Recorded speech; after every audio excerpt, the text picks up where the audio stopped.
मित्रों नमस्कार। Pipe fitter, pipe fabricator course के लिए चैनल को सब्सक्राइब करें, बेल आइकन को प्रेस करें, शेयर करके दूसरों की मदद करें। नमस्कार। आज का हमारा कार्यक्रम है स्लोप लाइन का टेम्पलेट कैसे मोड़ें। स्लोप लाइन का टेम्पलेट कैसे मोड़ा जाता है, इस विषय पे पूरा चर्चा होगी। जैसे हम जानते हैं कि स्लोप लाइन क्या होता है, उसकी क्या पहचान होती है और उसका टेम्पलेट की उपयोगिता क्या है, इसके विषय में पहले हम जानेंगे। उसके बाद हम टेम्पलेट मोड़ने का कार्यक्रम करेंगे। तो जैसे मान लीजिए, इसकी आवश्यकता क्यों होती है। जब हम लाइन बनाते हैं तो वहाँ पे टेम्पलेट बना करके हम देखते हैं कि ये लाइन किधर से किधर को जा रही है, इसका स्लोप किधर से किधर है, ताकि लाइन हमारी आसानी से समझ में आ जाए और हम उस लाइन को कंप्लीट कर सकें। दूसरी चीज़ कि जब कहीं इंटरव्यू होता है तो वहाँ पे स्लोप पूछा जाता है कि किधर से किधर स्लोप जा रही है, और इसका टेम्पलेट जब मोड़वाया जाता है तो सामान्य रोलिंग में, सिंपल ड्राइंग में और स्लोप लाइन की ड्राइंग में जब हम टेम्पलेट मोड़ते हैं तो थोड़ा सा मिस्टेक कर देते हैं कि हम सीधा सीधा लाइन को दिखा देते हैं, उसमें कहीं स्लोप नहीं दिखाते हैं, और वहीं पे इंटरव्यूअर जो है हमें पकड़ लेता है। तो स्लोप किधर से किधर है यह टेम्पलेट मोड़ते समय भी दिखाया जाता है, और कितना स्लोप है यह उसको बताया जाता है। तो यह हम आगे बात करेंगे। उसके पहले हम जान लेते हैं कि स्लोप की पहचान क्या है। जैसे नॉर्मल अगर हम स्लोप की बात करें तो संबंध का स्लोप होता है। जैसे यहाँ पे आप देखेंगे, यहाँ पे एक त्रिभुज बना करके और संबंध दिखाया गया है। जैसे ये त्रिभुज बना करके और ये संबंध लिखा गया है। यहाँ पे तो स्पष्ट स्लोप लिखा दिया गया है, लेकिन किसी किसी ड्राइंग में स्लोप नहीं लिखा जाता है। यहाँ पे लिख दिया गया स्लोप 1 संबंधी 500, और ये त्रिभुज बना दिया गया है, जिससे यह पता होता है कि ये स्लोप जो है किधर से किधर को जा रही है और कितना स्लोप है। जैसे ये जो लिखा हुआ है तो इसका मतलब है कि 1 संबंधी 500, इसका मतलब है कि यह 500 mm में 1 mm का स्लोप है। दूसरी कि ये जो त्रिभुज बनाई गई है इसका स्लोप किधर से किधर है। ये स्लोप ये नोकीला पॉइंट बनाया गया है, ये डाउन होगा, और ये जो ऊंचा बनाया गया है ये त्रिभुज का, तो ये समझ लें कि इधर ऊंचा होगा। जैसे ये यहाँ पे मैंने एक त्रिभुज बनाया हुआ है, तो आप ये समझें कि ये इधर से स्लोप इधर को आ रही है, यानी कि नुकीला जो पॉइंट है इधर डाउन होगी पाइप, और इधर जो उठा हुआ है ये पाइप ऊपर होगी। इसी प्रकार इस लाइन में जो यहाँ पे ये जो त्रिभुज बनाई गई है, जैसा कि आप देख रहे हैं कि ये भी स्लोप लिख करके संबंध बनाया गया है, और ये त्रिभुज का ये नुकीला पार्ट इधर दिया गया है और चौड़ा वाला पार्ट इधर दिया गया, जैसे यहाँ पे ये आप देख रहे हैं। ठीक इसी प्रकार से यहाँ पे भी बनाया गया है, जैसे कि ये चौड़ा बनाया गया है और ये यहाँ नुकीला बनाया गया है और स्लोप लिख दिया गया है। तो संबंध वही है कि 500 mm में 1 mm का स्लोप रहेगा, लेकिन ये स्लोप किधर से किधर जा रही है। तो यहाँ पे आपने देखा कि स्लोप जो है इधर से इधर को होते हुए जा रही है, यानी कि ये अप है, ये डाउन है, फिर उससे डाउन ये है, फिर उससे डाउन ये है। इस प्रकार से ये पूरे लाइन स्लोप में गई हुई है।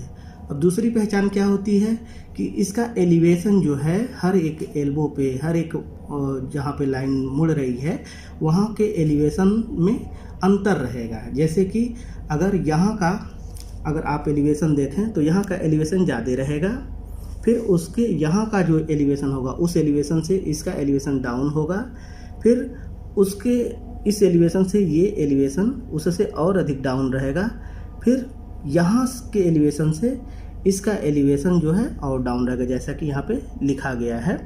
तो ठीक इसी प्रकार ये स्लोप उधर से इधर आएगी। दूसरी चीज़ जो सबसे बड़ी बात है, हम कैसे जानते हैं कि जब हम स्लोप को इसके एलिवेशन में से इसके एलिवेशन को जब हम माइनस करेंगे तो इस पूरे लाइन में कितने mm का स्लोप है वो पता हो जाएगा।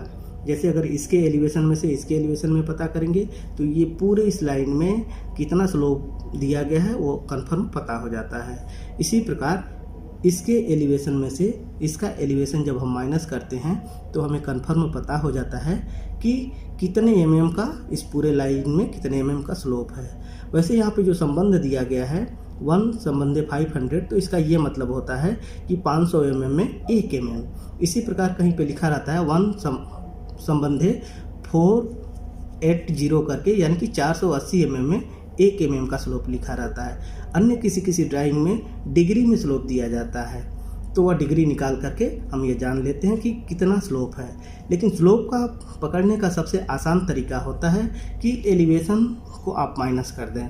इसके एलिवेशन में से इसके एलिवेशन को माइनस करेंगे तो आपको पता हो जाएगा कि पूरे लाइन में कितने mm का स्लोप दिया गया है। इसी प्रकार से हम स्लोप को पता कर लेते हैं। तो आपने जाना कि स्लोप लाइन क्या होती है, इसकी पहचान क्या है। अब हम बात करेंगे टेम्पलेट मोड़ने की कि इसका टेम्पलेट कैसे हम मोड़ते हैं। तो आइए हम दिखाते हैं आपको। जैसा कि हम देखते हैं कि इसका हम सबसे पहले ये समझ लेते हैं कि लाइन किधर से किधर को जा रही है और इसका स्लोप किस प्रकार से है इस आइसोमेट्रिक में। फिर हम टेम्पलेट को मोड़ते हैं। जैसे इसका नॉर्थ इधर दिया गया है, जैसा कि मैंने पहले के वीडियो में बताया कि नॉर्थ किधर भी हो आप उससे कंफ्यूज ना हो। नॉर्थ जिधर भी आइसोमेट्रिक में दिया गया है आपकी लाइन उसी हिसाब से जाएगी। और हम अपना जो मानक मान के चलते हैं कि हमारा सामने नॉर्थ है तो हमारी तरफ साउथ है, दाहिने हाथ की तरफ ईस्ट है, बाएं हाथ की तरफ वेस्ट है। तो इसी हिसाब से हम उसको मानते हुए चले जाएंगे। तो और उसी हिसाब से हम टेम्पलेट भी मोड़ते हुए चले जाएंगे। तो अब देखें, सबसे पहले इसका हम वो कर लेते हैं कि लाइन किधर से किधर को जा रही है, उसके बाद हम टेम्पलेट मोड़ते हैं। तो ये लाइन नॉर्थ से साउथ की तरफ आई हुई है, फिर ये ईस्ट की तरफ गई हुई है, फिर ये नॉर्थ की तरफ जा कर के इसका एल्बो जो है ईस्ट की तरफ हुआ है। तो अब हम इसका टेम्पलेट देखते हैं। जैसे ये वायर है तो ये नॉर्थ हमारा सामने की तरफ है, तो हमारी तरफ जो है यह साउथ होगा। तो सबसे पहले ये लाइन आप देख लें, जैसे मान लें ये लाइन हमारी सामने नॉर्थ है, तो ये नॉर्थ से साउथ आई, यहाँ पे आ गई साउथ को, यानी कि यहाँ से यहाँ तक हमने आ गया साउथ। अब यहाँ से ईस्ट की तरफ जाना है तो हम इस लाइन को जो है ऐसे मोड़ देंगे, तो ये हमारी पूरी लाइन जो है ईस्ट की तरफ मुड़ गई। ठीक है, लेकिन यहाँ पे आपको स्लोप भी देना है। यहीं पे नॉर्मल ड्राइंग में और स्लोप लाइन के ड्राइंग में यहीं पे अंतर होता है।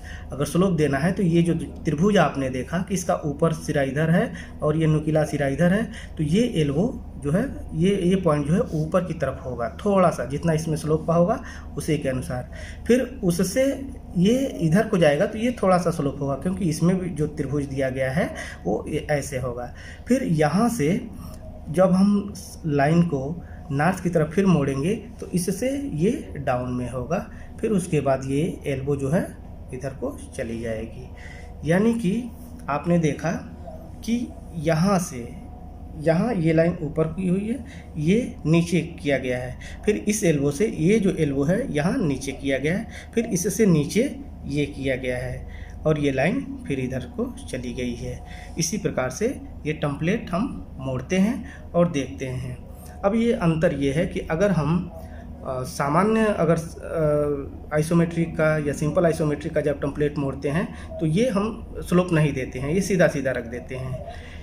तो इंटरव्यू में कभी भी इस प्रकार की आप गलती ना करें। अगर स्लोप लाइन की है तो स्लोप उसको क्लाइंट को पूरा दिखाएं, तभी आपको वो मार्क देगा, तभी आपको वो पास करेगा। तो इस प्रकार से स्लोप लाइन का और सामान्य आइसोमेट्रिक के टेम्पलेट मोड़ने में आप समझ गए होंगे। मुझे लगता है कि आप बेहतर तरीके से समझ गए होंगे। फिर भी अगर कहीं कोई समझने में प्रॉब्लम हुई हो तो कमेंट में मुझे अवश्य बताएं। आज के लिए बस इतना ही, फिर अगले कार्यक्रम में। धन्यवाद।